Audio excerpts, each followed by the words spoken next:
E aí galera, beleza? Aqui é o Dr. Contro. Bom pessoal, no vídeo de hoje eu quero trazer aqui para vocês uma dúvida que uma galera tem me perguntado sobre um kit aí que é um dos melhores custo-benefício hoje do AliExpress, que é o kit da X99PR9, que inclusive eu trouxe aqui no canal alguns vídeos dessa placa, desse kit, fazendo teste em jogos, fazendo uma análise.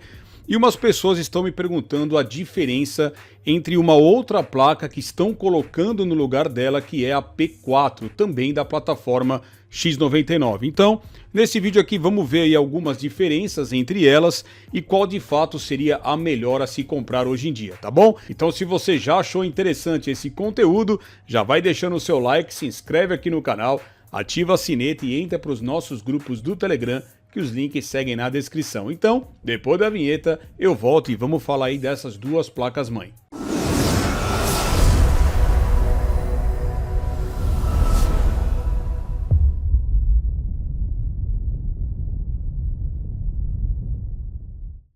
Bom pessoal, então aqui já no meu canal para mostrar para vocês qual é a placa que eu estou me referindo. Primeiramente eu trouxe esse vídeo aqui, ó, que é o kitzinho aí abaixo de R$400, né? Que esse daqui eu fiz um unboxing, fiz uma análise da placa-mãe. Depois eu gravei esse outro vídeo aqui testando o kit, que seria a placa-mãe X99PR9 com o E52630V3 e com 16 GB de memória DDR4.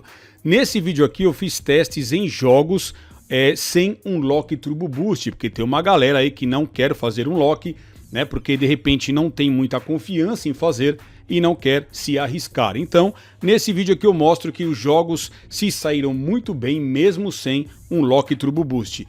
E depois, para a galera que gosta de fazer um lock e ver um desempenho um pouco melhor em alguns jogos, porque de fato não são em todos os jogos que você terá esse ganho, alguns inclusive ficaram praticamente iguais nos resultados, foi esse outro vídeo aqui, ó. Então nesse vídeo é o mesmo kit, a mesma placa-mãe, né, o mesmo tanto de memória, porém com um lock Turbo Boost. Então, esses três vídeos aqui que eu coloquei no canal refere-se ao kit da X99PR9, que eu indico muito que vocês assistam. São vídeos bem recentes que eu fiz aqui no canal. E como eu disse, algumas pessoas andaram me perguntando qual que é a diferença entre a X99PR9 para a X99P4, que tem aparecido aí lá no site do AliExpress. Inclusive, se vocês clicarem no link do meu vídeo aí que eu indico a PR9, ao clicar você vai ser direcionado para a página já com a placa trocada.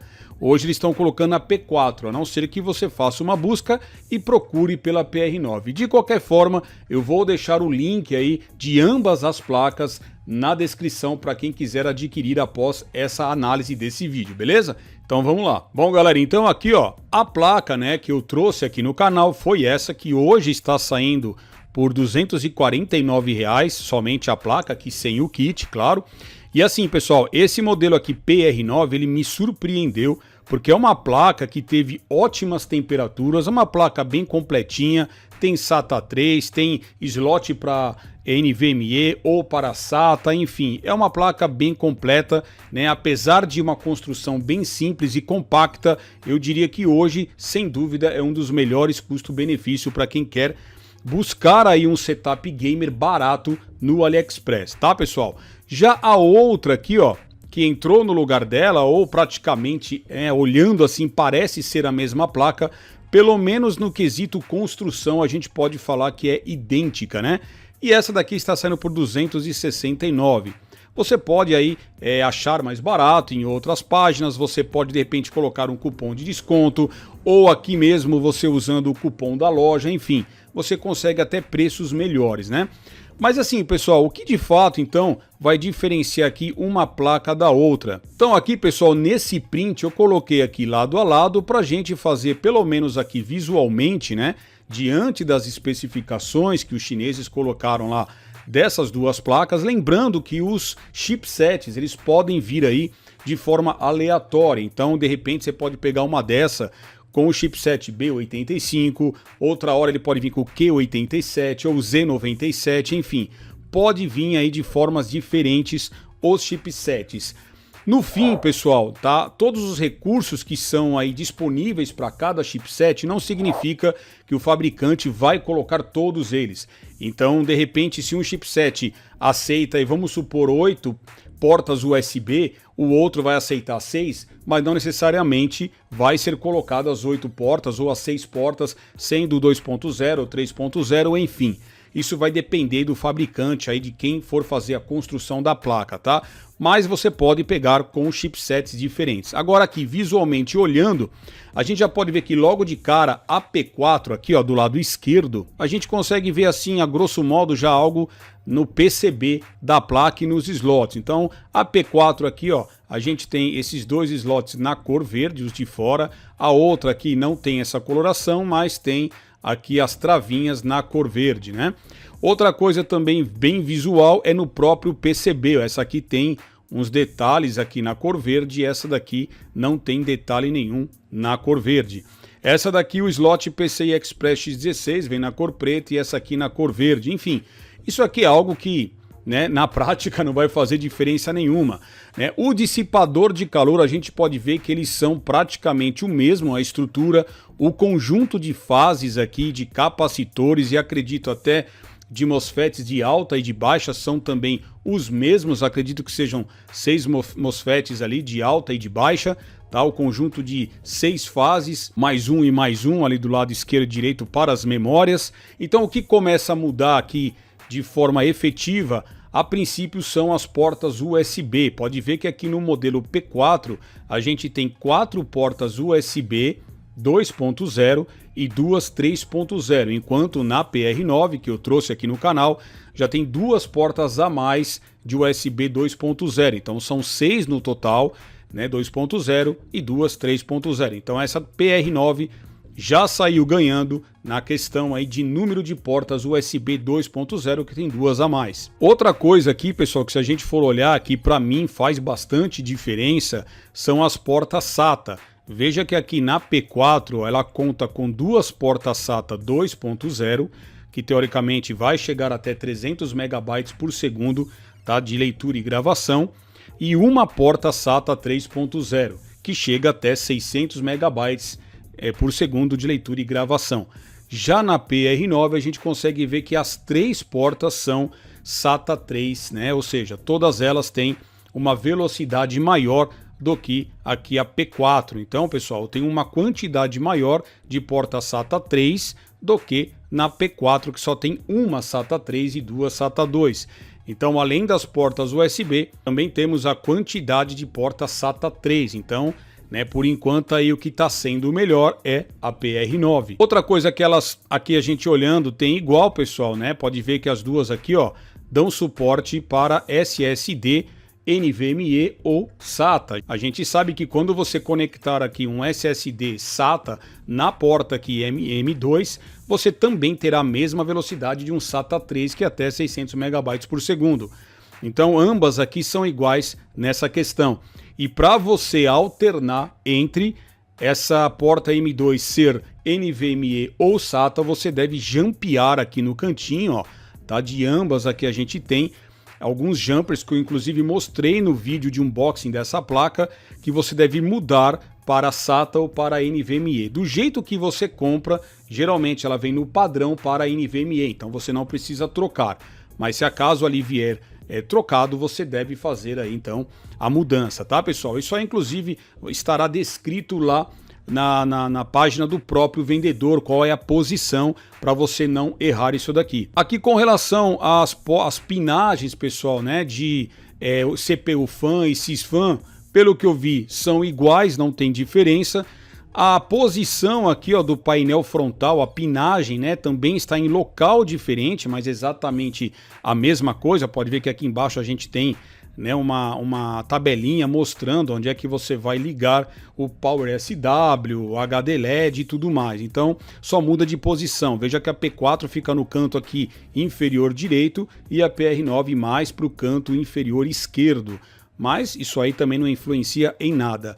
Os conectores aqui de 24 pinos e 8 pinos para o processador e da placa-mãe, pode ver que ambos ficam do lado direito, né? Aqui, ó, que eu acho até interessante e também são exatamente iguais. A interface de áudio, pessoal, também acredito que seja a mesma, pelo menos aqui na PR9, o chipzinho aqui da Realtek, né? O codec é o ALC897, que é um codec aí padrão, tá? Não esperem muito disso, mas é bom, tá? Cumpre com o que promete aí. E da P4 também acredito, apesar de eu não ter comprado essa placa, mas eu acredito muito aí que seja o ALC 897 ou, se a gente for chutar mais baixo, aí o 892, tá? Que não vai ter quase diferença nenhuma. Claro que o 897 tem um pouquinho melhor aí na questão de áudio, mas, enfim, você não vai encontrar muita diferença nessa questão. A disposição, pessoal, dos capacitores aqui, ó, vocês podem ver que também é bem parecido, né? Pode ver que não tem muita mudança com a quantidade. Aqui o dissipador do chipset também são idênticos. Então assim, galera, se vocês forem me perguntar qual placa-mãe eu indicaria das duas, bom, se o preço estiver muito parecido como está no dia de hoje, com certeza eu indico a PR9, que é essa que eu trouxe aqui no canal, pelo fato, pelo menos, de ter portas a mais USB 2.0 e as portas SATAs aqui, que as 3 portas são SATA 3, né? Enquanto essas são apenas uma SATA 3, então não tem muito o porquê você pegar a P4, a não ser que você não encontre mais a PR9, esteja em falta, aí você pode comprar a P4, que ainda assim me parece ser uma plaquinha legal. Pelo menos a PR9, na questão de temperatura, ela me surpreendeu, tá? Teve baixas temperaturas aí, tanto em estresse que eu fiz no Cinebench R23 e também nos testes que eu fiz em jogos, tanto com o lock Turbo Boost e sem o lock. Tá? As temperaturas foram bem baixas mesmo. E os testes que eu fiz nesse processador, né, o E5-2630V3, foi usando um Redragon Tier, que é um air cooler que eu sempre estou recomendando aqui no canal, que é muito bom para esses processadores aqui Xeons, tá, pessoal? Você não gasta muito e tem um bom air cooler aí. Agora, pessoal, uma coisa aí que eu percebi, quero chamar a atenção, estou tentando resolver isso. O que eu percebi esses dias? Eu coloquei na minha PR9 aqui um SSD NVMe, tá? Não aconteceu com o SATA, tá? O SATA convencional não deu esse problema. Mas no NVMe, mesmo estando jampeado aqui certinho para ele, eu percebi que quando você boota pelo NVMe, às vezes ele reconhece e às vezes não. Então assim, galera, o que eu fiz? Como eu tinha formatado a minha máquina, né, esse kit aqui, que inclusive está aqui do meu lado, aqui na minha bancada gamer aqui do lado, ó, esse kit aqui eu formatei o Windows usando aí o esquema de partição MBR. Aí eu pensei, bom, vamos ver se o problema está no esquema de partição. Aí o que eu fiz? Eu mudei, pessoal, sem formatar, eu converti o esquema de MBR para GPT, para ver se esse problema seria solucionado, e não foi. Tá? Eu percebi que mesmo assim, né, toda vez que eu ligava o computador, às vezes ele reconhecia o NVMe, subia o Windows e às vezes não. Eu tinha que fazer o que para voltar ao normal? Entrar no BIOS, restaurar os padrões de fábrica, reiniciar a máquina e aí ele voltava a ler e subir o Windows usando o NVMe. Então eu achei muito estranho isso nessa placa-mãe, estou tentando resolver. Só que depois de vários testes que eu fiz, mudando várias coisas no BIOS, eu fui perceber que independente do que eu fazia no BIOS, toda vez que eu desligava o computador e ligava novamente, ele reconhecia. Mas toda vez que eu colocava ele para reiniciar, ele acabava perdendo o boot e não reiniciava subindo o sistema. Então eu percebi que essa falha pode ser um problema de BIOS, um problema crônico aí dessa placa-mãe, mas eu acredito que seja algum bug do BIOS, tá? Então se alguém souber a resolução disso, deixa aí nos comentários que eu posso trazer um vídeo aqui mostrando pra galera. Mas todos os testes que eu fiz, nas alterações que eu fiz de BIOS, nenhuma funcionou. Então que fique bem claro, se comprar essa placa aqui hoje, não sei se no seu modelo, mas no meu está acontecendo isso. Se você desligar e ligar, vai funcionar corretamente. Se você ligar e reiniciar, ele vai perder o boot, você vai ter que restaurar os padrões de fábrica e depois você vai ter que novamente aí fazer o processo de ficar ligando e desligando e nunca reiniciando. Que merda, hein?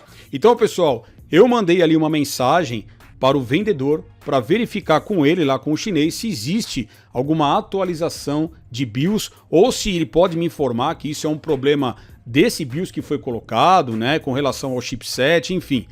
Vamos ver se ele me responde. Ainda não obtive resposta dele, mas se ele me responder falando qual a resolução desse problema, com certeza eu vou trazer aqui para informar para vocês. Mas tirando isso, a placa é excelente, tá, pessoal? Não posso falar da P4 porque eu ainda não comprei, mas acredito que seja muito parecido aí o desempenho dela, somente com essas diferenças que eu falei. Então, se for comprar, o que eu indico hoje é que você pegue a PR9. Então, pessoal, é isso que eu queria trazer no vídeo aí para vocês de hoje, tá? Falar as diferenças aí que eu vi entre a P4 e a PR9, falar desse detalhe do NVMe, que eu achei interessante ressaltar aqui, porque pode ser que algumas outras pessoas estejam passando por isso e não somente nessa PR9. Pode ser que algumas pessoas também, que algumas eu vi aí que já me relataram sobre a MR9A Pro V2 ou a Max, que é a mesma coisa, tá, pessoal? A Pro Max aí é a mesma que a V2, que eu também já trouxe aqui no canal.